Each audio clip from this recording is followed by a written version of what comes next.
Olá, como fantástico, eu sou a Jaque, sou escritora e artista. E hoje eu vou fazer aqui, eu acho que esse é o segundo ou terceiro vídeo sobre, que eu tô chamando de raízes, né, sobre as tribos indígenas do Brasil. Eu ia começar a falar sobre aqui cada tribo, mas é um pouco difícil falar sobre cada tribo, porque são muitas. Mas aí eu vou falar pra vocês hoje sobre o Tupi-Guarani, que na verdade é uma das 10 famílias ali dentro do tronco Tupi.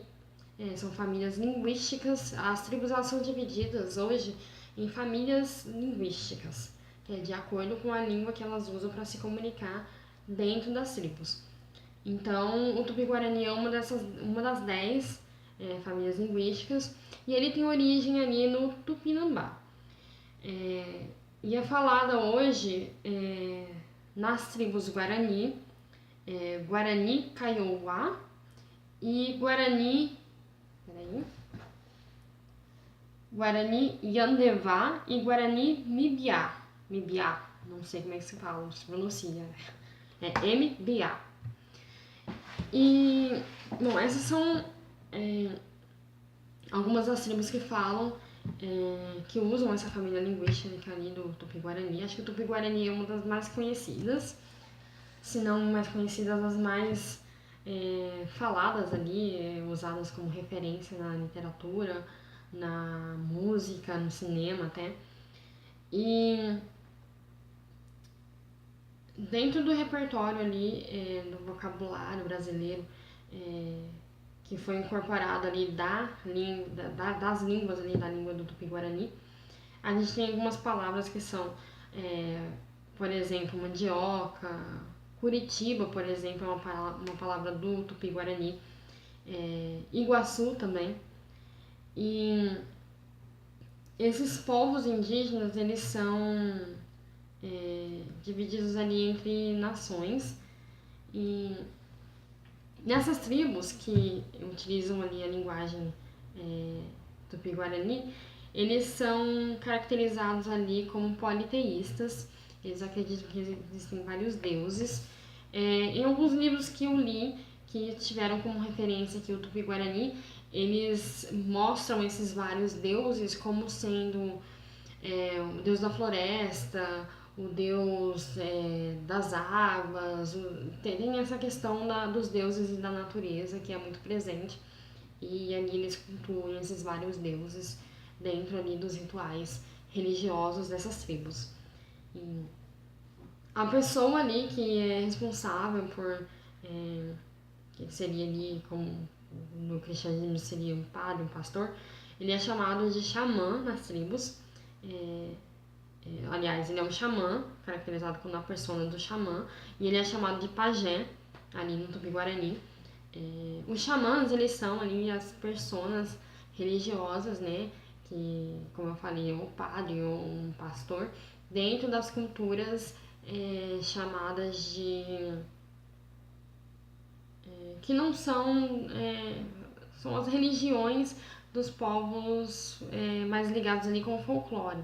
Então, toda vez que você se deparar ali com uma cultura que é mais folclórica, no caso das tribos, a gente tem ali todos os folclores de todos os países, eles vão chamar ali um sacerdote, digamos assim, dessas tribos, desses povos, de xamã.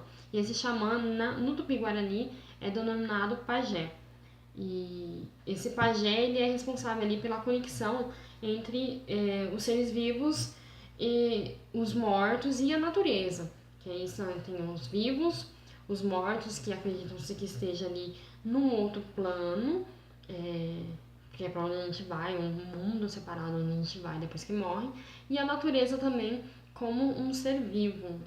As tribos indígenas elas valorizam muito a natureza, mas a natureza viva, não a natureza como um ambiente. No caso, as árvores, os animais, os rios, a própria terra, ela é ali fonte de vida e ela deve ser respeitada e deve haver ali uma conexão entre o homem, vivo ou morto, e essa natureza que é ali, que cerca eles, que tem essa energia que vai interligar todos eles. E o pajé vai ser o responsável por fazer essa conexão entre esses três elementos. No Tupi-Guarani, Guarani significa pessoa. E essa família linguística está presente tanto no Brasil quanto na Argentina, na Bolívia e no Paraguai. E eles são caracterizados ali principalmente como sendo caçadores e coletores, que são aqueles que coletores e aqueles que estocam, né, comida e outras coisas. E a terra ali para eles é uma extensão da alma. Como eu falei, a natureza ela é um ser vivo, ela tem uma energia conectada com o ser humano. E para eles a terra onde eles moram vai ser parte de quem eles são também.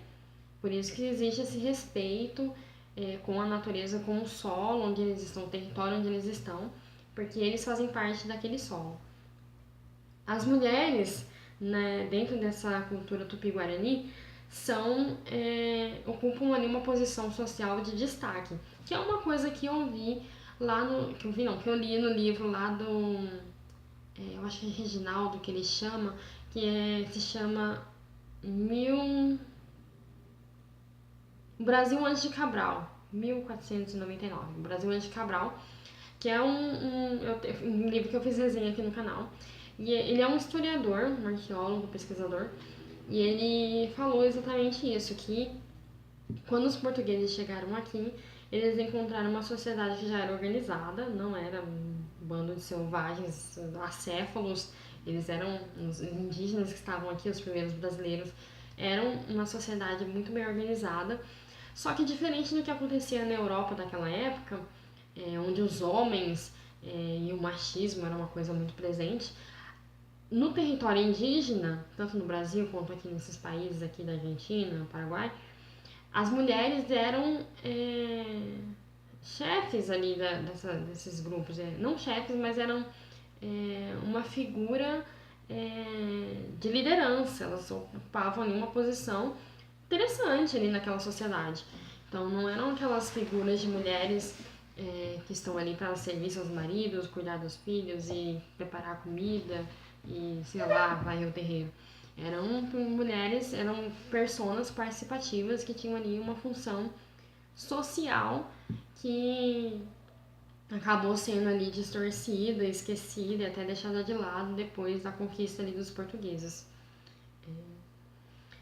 Uma característica muito marcante aqui da cultura indígena que aparece em todos os contos, em toda a literatura, principalmente a fantástica, que se aproveita muito disso, é a questão do rito da iniciação.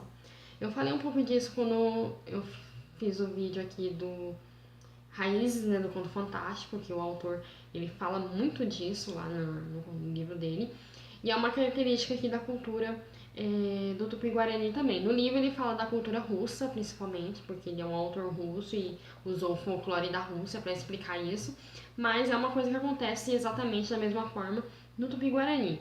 E esse rito de iniciação, ele vai determinar aqui que as mulheres elas devem ficar reclusas e quietas, né, não podem se comunicar ali com os outros membros da tribo, enquanto que os homens eles devem estar em movimento e eles vão ali para um treinamento como os adultos, né, os rapazes e os meninos que entram na puberdade, eles vão para um treinamento como os adultos para poder buscar ali a esposa e em outras comunidades, que é uma coisa que eu vi muito nesse capítulo do Raízes do Conto Fantástico, que eu vou fazer o vídeo agora, que ele explicou o porquê disso e como que isso se apresenta dentro do conto, e é uma característica aqui dessas tribos indígenas, que o menino ele vai aprender ali com os adultos como se comportar como um homem dentro dessa tribo, um homem adulto, e ele tem ali como, digamos, uma missão, digamos assim, buscar a sua esposa em outra tribo. Não, ele não pode se casar ali com uma mulher da mesma tribo, ele tem que ir em outra tribo buscar a sua esposa.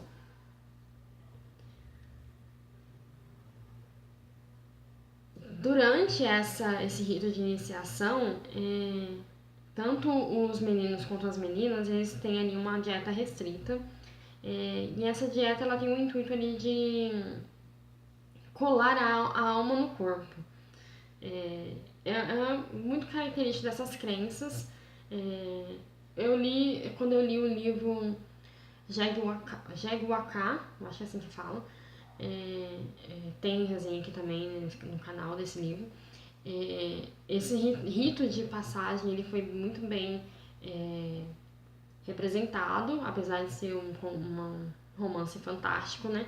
Ele é muito bem representado. E existe essa questão aqui da dieta restrita e essa relação com a pureza da alma, a pureza do corpo. Porque acredita-se que a alma da pessoa pode ser corrompida nessas culturas por espíritos oportunistas da floresta. Na floresta tem os espíritos bons e também tem os espíritos ruins. E esses espíritos ruins eles podem corromper a alma da pessoa e prejudicar ela e se apoderar do corpo dessas pessoas. Então por isso que eles fazem esse ritual de colar a alma no corpo para que fique protegido ali dessas entidades que podem sim causar mal para esses meninos e essas meninas que não são experientes e não sabem lidar com esses espíritos da floresta ainda, né? Então eles passam por esse rito de iniciação, de preparação para poder lidar com essas entidades na vida adulta, né? Que já estão virando adultos e precisam saber lidar com isso. Outra característica aqui são as pinturas corporais feitas ali por esses membros, né, da tribo. Elas são feitas geralmente pela mãe ou ali o parceiro matrimonial ali dessa família indígena, ou mesmo ali pelo chamoí, ou chamoí. Mentira, xeramoi. Esses nomes são muito difíceis. Se você aí faz parte dessa cultura, você me desculpa se eu tô falando errado, me corrija, por favor. Porque é uma língua diferente, é um idioma completamente diferente do que a gente está acostumado. E esse Xeramoi, ele vai ser ali um líder religioso, muito parecido ali com o pajé. E esse líder religioso, ele vai fazer essa pintura no corpo ali desses meninos e meninas, ou dos outros membros da tribo. Até mesmo como uma forma de ritual, porque eles acreditam que a beleza do corpo afasta aí os maus espíritos, então por isso que eles estão sempre muito enfeitados, bonitos ali, tanto a pintura corporal quanto as penas e outros acessórios que eles usam para poder afastar ali com essa beleza os espíritos ruins. Outra característica bem marcante que dessas tribos da família Tupi-Guarani aqui é que eles usam ali uma imagem, como é que eu posso dizer? Eles usam ali o símbolo do X como uma impressão digital, um logo, uma representação dessa tribo, é uma característica bem marcante em tudo que eles fazem, seja ali nos cestos, na pintura corporal, no artesanato, na própria ali, decoração, em tudo que eles fazem existe essa marca registrada deles, que é um X. E, na verdade, são retas que representam os caminhos da vida e da natureza que acabam ali se cruzando. Então a gente tem a linha da vida e a linha da natureza e eles se cruzam justamente para representar essa relação que eles têm com a natureza e com o lugar onde eles vivem, que tudo está interligado e por isso deve-se haver o respeito, deve haver ali essa relação mútua entre o homem e a natureza ali. É uma coisa muito bonita, é uma coisa que eu sempre que eu leio um conto, que eu vejo ali representado na literatura, eu acho bem interessante, eu acho que é uma coisa que a gente tinha que trazer pra gente. mesmo a gente não faz parte dessa cultura, porque a gente tem mesmo que valorizar ali o ambiente, a natureza assim, em si, porque a gente depende dela, né? Então, até mesmo o ar que a gente respira, o solo que a gente pisa, a gente tem que ter esse respeito pelo lugar onde a gente está, porque esse lugar também faz parte da gente. É a mesma coisa que a nossa casa, né? Você entra na sua casa, você quer se sentir bem ali dentro. Para você se sentir bem, você tem que cuidar da sua casa. Então, a natureza, dentro dessa cultura do Tupi-Guarani, funciona como a casa deles e por isso existe essa relação. E a natureza está correlacionada ali, interligada à vida, que faz muito sentido, óbvio. Então, essas são algumas das características, né? Espero que tenha dado para entender aqui o que eu falei. Mas é um pouco difícil reunir essas informações e trazer assim de uma forma bem fluida, porque elas estão bem espalhadas. Eu encontrei até um site em que eu consigo, tem bastante informação. Mas mesmo assim, essas informações elas são bem espaçadas, não tem muito artigo, tem pouco material que explica pra gente que não entende, que não conhece, que nunca viu, exatamente o que é, por que é, como é que funciona. E existe também a questão de que essas tribos elas não são tão abertas e não tem essa coisa de compartilhar como a gente faz, né?